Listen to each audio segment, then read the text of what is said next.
Salut les amis, soyez les bienvenus, heureux de vous retrouver pour une nouvelle vidéo. Dans ce nouveau chapitre, nous allons découvrir l'élément HTML IMG.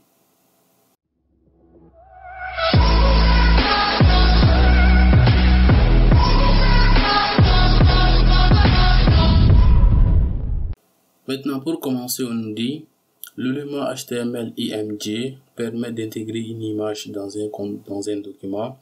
Elle prend des attributs. On a RCC qui est obligatoire et contrôle le chemin vers l'image qu'on veut intégrer. On a maintenant Alt contient une description textuelle de l'image et qui n'est pas obligatoire mais extrêmement utile pour l'accessibilité. Donc ce texte alternatif sera également affiché sur la page si l'image ne peut pas être chargée. Après on a Cross sur Origin Reference Policy, donc le contrôle de référence de la politique de gestion des ressources d'origine. Donc on a width ACE, donc qui est maintenant la taille et la largeur de l'image.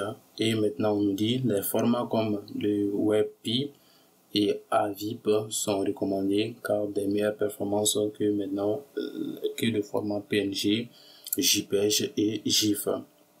Et on nous dit aussi le format WIP n'est pas pris en charge aussi par Safari. D'accord les gars, donc avant d'insérer maintenant que ce soit des images ou encore des vidéos audio sur votre page web, assurez-vous maintenant la compatibilité maintenant de du format que vous utilisez. D'accord, donc dans notre cas, comme on l'a si bien dit, on va d'abord retrouver notre éditeur de texte. Donc à partir de là, on a maintenant la structure minimale. Maintenant dans notre fichier texte, fichier CSS aussi. Si on enregistre et on actualise, donc on a une page vierge. Alors maintenant les gars, ce que je vous conseille avant de commencer, donc essayez d'importer si possible des images vers votre environnement. Dans mon cas maintenant j'ai deux images. Voilà, donc on va l'insérer dans le même dossier que nos fichiers HTML et CSS. Et comme on l'a vu, on a maintenant la balise IMG, l'élément HTML IMG. Donc on nous dit maintenant source, donc qui est le premier attribut qui est vraiment obligatoire. Donc maintenant le source, il s'agit uniquement maintenant du nom de l'image. Donc mon image c'est image.img, ou encore je peux utiliser maintenant mon deuxième image qui est digital.jpg. Donc ça va dépendre maintenant du nom de votre image et du format que vous utilisez. Donc dans mon cas, le format que j'utilise c'est JPG. Donc après maintenant, comme second alternative, comme second attribut, donc il n'est pas obligatoire, donc il y a l'attribut alt, donc il y a alternatif. Donc cet attribut permet de charger que ce soit le texte qu'on va mettre à la place de l'image en cas si l'image a eu maintenant des problèmes de réseau. Donc il le remplace par cette valeur. Par exemple, je peux mettre ici erreur de chargement. Donc erreur de chargement ou encore erreur de réseau. Donc ça arrive à la même chose. Maintenant on va enregistrer et actualiser. Donc je vais faire exprès de mettre digital alors que le nom de mon image n'est pas ça. Donc on va actualiser la page. On actualise, donc vous avez maintenant erreur de chargement. Donc ça veut dire que l'image n'a pas pu être chargée. Donc ça c'est l'importance de cet attribut alt. Donc on va mettre digital là, on enregistre et on actualise. Vous voyez maintenant on a l'image qui a été insérée, mais la taille de l'image elle est très grosse. Donc après on a aussi l'attribut, bon, si on peut le dire, donc on va mettre ici width qui est l'attribut. Dans ce cas maintenant width sera considéré comme l'attribut. Je peux donner maintenant une valeur de 250 pixels, pourquoi pas. Après maintenant comme S aussi qui est considéré ici comme l'attribut, je peux donner 250 pixels pour garder maintenant les mêmes proportions. Donc on enregistre et on actualise.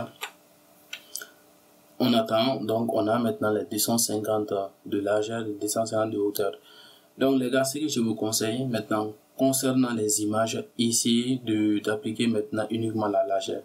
Je pense que c'est encore mieux. Donc il va garder maintenant la même proportion. Donc j'utilise avec width et non S.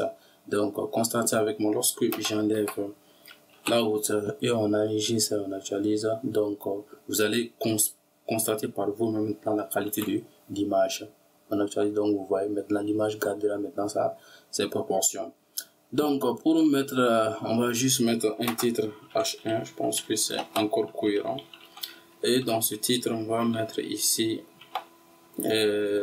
marketing digital.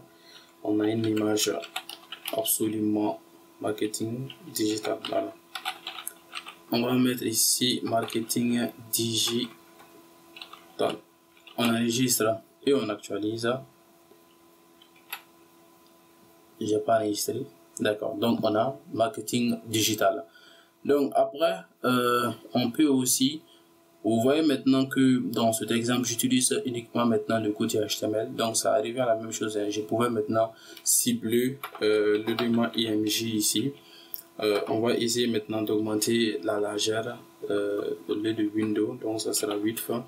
Par exemple, je l'ai mis à 200 pixels. Donc on va aller jusqu'à, pourquoi pas, 600 pixels. Donc essayons d'aller jusqu'à 600 pixels. On enregistre et on actualise la page. Donc vous voyez maintenant, on a agrandi maintenant la taille de l'image jusqu'à 600 pixels. Alors les gars, ce que vous devez retenir, cette balise IMG est de type inline. D'accord, donc je vais tenter pourquoi pas d'insérer une nouvelle image. On va mettre IMG, donc après je vais appliquer pourquoi pas la même image. Donc digital.jpg. Comme alternative, on va mettre par exemple on va mettre erreur de réseau cette fois-ci, erreur de réseau. Voilà, erreur de réseau. Donc on enregistre et on actualise. Donc automatiquement les deux images seront côte à côte. Donc on attend. Donc voici maintenant le changement de l'image. Et maintenant les mêmes réglages qui ont été appliqués sur le premier sera appliqué maintenant sur cette dernière image. Donc après aussi, si on veut le transformer, il faut savoir d'abord que cette écriture marche bel et bien, même si on le met maintenant sur la même ligne, on enregistre et on actualise, on aura maintenant le même comportement. Maintenant pour ceux qui ont suivi depuis le début de la vidéo, vous savez que voilà, donc c'est considéré maintenant comme la même chose. Après maintenant, je peux utiliser pourquoi pas une balise BR, donc qui va me permettre de casser le bloc ou de marquer maintenant une retour à la ligne qui sera appliquée maintenant sur entre nos deux images. Ou encore, je pouvais pourquoi pas utiliser maintenant la propriété display. On pouvait utiliser la propriété display, ça c'est une solution. Ou encore, on pouvait l'entourer maintenant par une balise de type bloc. Donc, je fais référence à la balise P. Je pouvais utiliser la balise P. Donc, je vais fermer ici au lieu du div.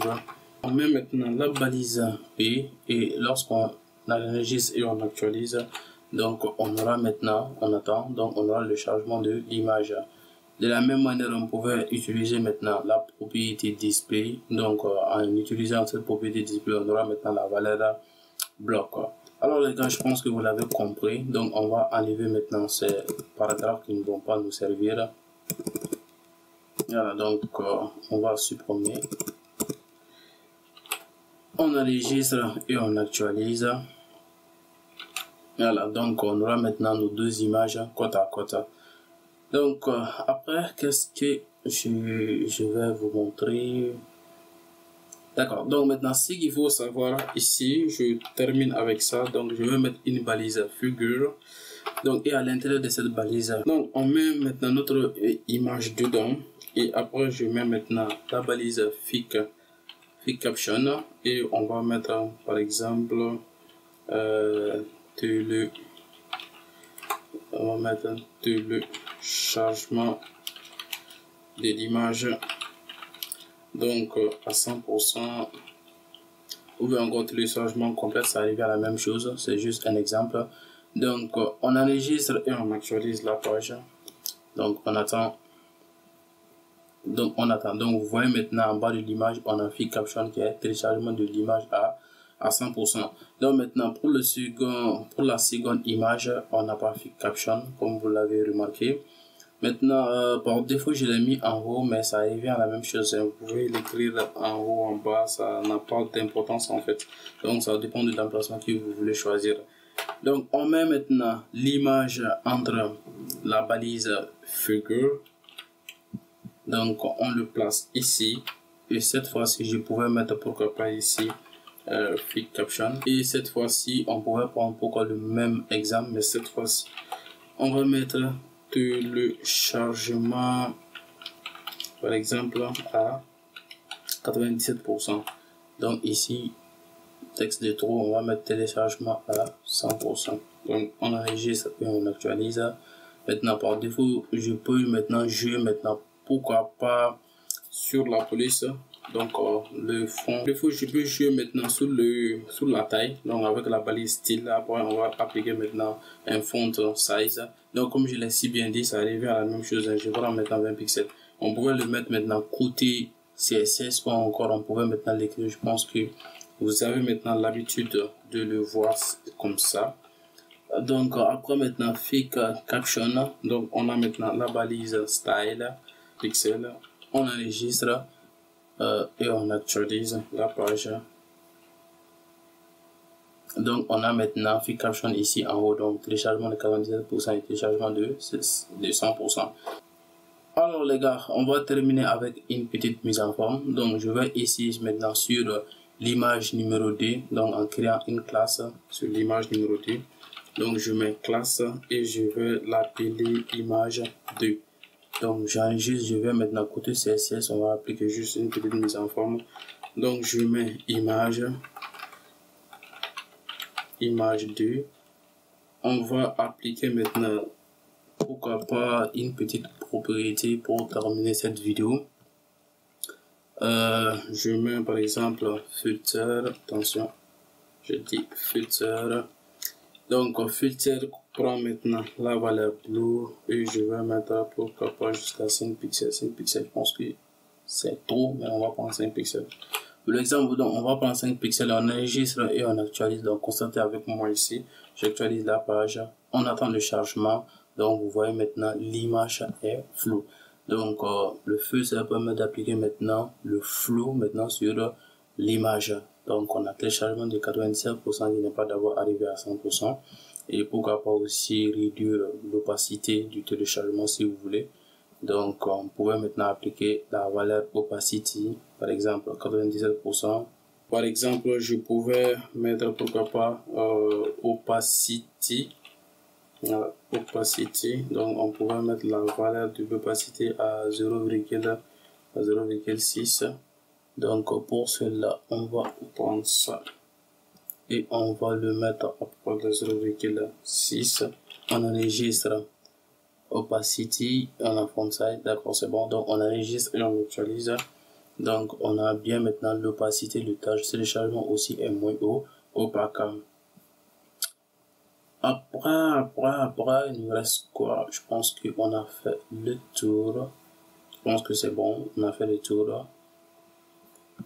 Alors les gars, je pense que c'est la fin de cette vidéo. C'était maintenant les attributs essentiels de l'élément IMG. Donc le rendez-vous est donné pour une nouvelle vidéo, comme vous l'avez bien constaté.